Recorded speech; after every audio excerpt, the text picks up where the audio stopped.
ప్రతి ఉదయం దేవుని వాగ్దానం అనే కార్యక్రమానికి ప్రేమతో మిమ్మల్ని ఆహ్వానిస్తుంటున్నాను. ఈ ఉదయకాల సమయంలో దేవుడు మన కొరకు ఏర్పాటు చేసినటువంటి వాక్య భాగము నిర్గమకాండము 19వ అధ్యాయము 5వ వచనాన్ని ధ్యానించుకుందాం. నిర్గమకాండము 19వ అధ్యాయము 5వ వచనాన్ని ధ్యానించుకుందాం. కాగా మీరు నా మాట శ్రద్ధగా విని నా నిబంధన అనుసరించి నడిచిన యెడల మీరు సమస్త జనులలో నాకు స్వకీయ సంపాద్యమగుదురు. క్రీస్తునందు ప్రేమైన దేవుని బిడ్డలారా, ఈ ఉదయకాల సమయంలో పరిశుద్ధాత్మ దేవుడు మనకిస్తున్నటువంటి వాగ్దానము, కాగా మీరు నా మాట శ్రద్ధగా విని నా నిబంధన అనుసరించి నడిచిన యెడల మీరు సమస్త దేశ జనులలో నాకు స్వకీయ సంపాద్యమగుదురు. ఈ యొక్క వాగ్దానాన్ని దేవుడు మనకును మన కుటుంబాలకును ఆశీర్వాదకరముగా మార్చినగాక. ఈ యొక్క మాటల్లోని అంతరార్థాన్ని, ఆత్మీయ సత్యాలను మనం గ్రహించినట్లయితే, మరి పరిశుద్ధాత్మ దేవుడు మోషే ప్రవక్త ద్వారా, మోషే యొక్క నాయకుని ద్వారా ఇశ్రాయేల్ యొక్క ప్రజలను ఉద్దేశించి దేవుడు మాట్లాడుతూ ఉంటున్నాడు. ఇశ్రాయేల్ యొక్క ప్రజలు ఐగుప్తు దేశములో నుండి, మరి ఆ యొక్క బానిసత్వంలో నుండి, ఆ యొక్క సంఖ్యల నుండి, ఆ యొక్క ఊబిలో నుండి బయటికి మరి సమయంలో బయటికి వచ్చినటువంటి సందర్భంలో దేవుడు వారికి ఒక నిబంధన చేస్తూ ఉంటున్నాడు. ఆ నిబంధన పితరులతో చేసినటువంటి నిబంధన, అబ్రహాము, ఇస్సాకు, యాకోబులతో చేసినటువంటి నిబంధన. ఆ ప్రమాణాన్ని బట్టి, ఆ నిబంధనను బట్టి మరొకసారి మోషే భక్తుని ద్వారా ఇక్కడ బయలుపరుస్తూ ఉంటున్నాడు. కాగా మీరు నా మాట శ్రద్ధగా విని, ఇశ్రాయేల్ యొక్క ప్రజలు దేవునిపైన తిరుగుబాటు చేసి దేవునికి లోబడకుండా, దేవుని యొక్క చిత్తానుసారంగా జీవించకుండా, వారి ఇష్టానుసారంగా వారు జీవించిన సందర్భంలో వారు, ఇశ్రాయేల్ యొక్క ప్రజలు ఐగుప్తులో బానిసలుగా కొనిపోబడ్డారు.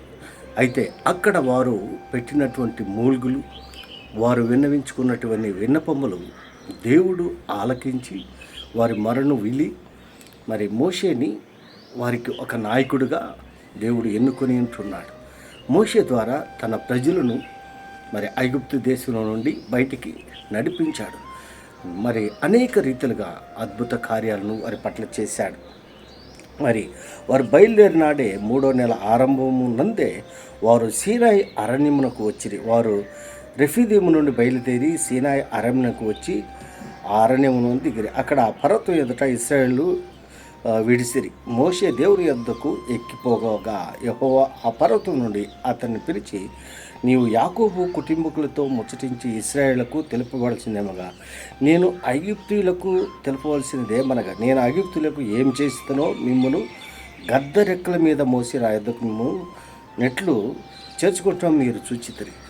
ఏ రీతిగా మరి ఇశ్రాయేల్ యొక్క ప్రజలను నడిపించాడు, మరి ఐగుప్తుల యొక్క శర నుండి ఏ రీతిగా రక్షించాడో ఈ మాటలను బట్టి మనం అర్థం చేసుకోగలం. క్రీస్తునందు ప్రేమైన దేవుని బిడ్డలారా, మరి ఆ యొక్క సీనాయి పర్వతము దగ్గర వారు దిగినప్పుడు, సీనాయి పర్వతము ప్రాంతంలో వారు దిగినప్పుడు దేవుడు మోషేతో మాట్లాడుతూ ఉంటున్నాడు.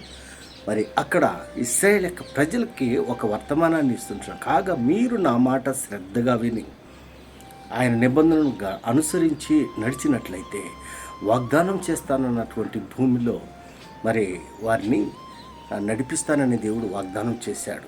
క్రీస్తునందు ప్రేమైన దేవుని బిడ్డలారా, దేవుని యొక్క మాటను వినేటువంటి వారిగా మనం ఉండాలి. దేవుని యొక్క నిబంధనను అనుసరించి నడుచుకునేటువంటి వారిగా మనం ఉండాలి. మరి ఇశ్రాయేల్ యొక్క ప్రజలకి ఒక హెచ్చరిక లాంటిది ఇక్కడ ఇస్తూ ఉంటున్నాడు, ఒక వాగ్దానం లాంటిది ఇస్తూ ఉంటున్నాడు. మరి ఉదయకాల సమయంలో దేవుడు మనకు ఇస్తున్నటువంటి ఈ యొక్క వాగ్దానం, కాగా మీరు నా మాట శ్రద్ధగా వినాలి. శ్రద్ధగా వినినట్లయితే, ఆయన నిబంధనను మనం పాటించినట్లయితే మరి ఏ రీతిగా ఉంటుందంటే,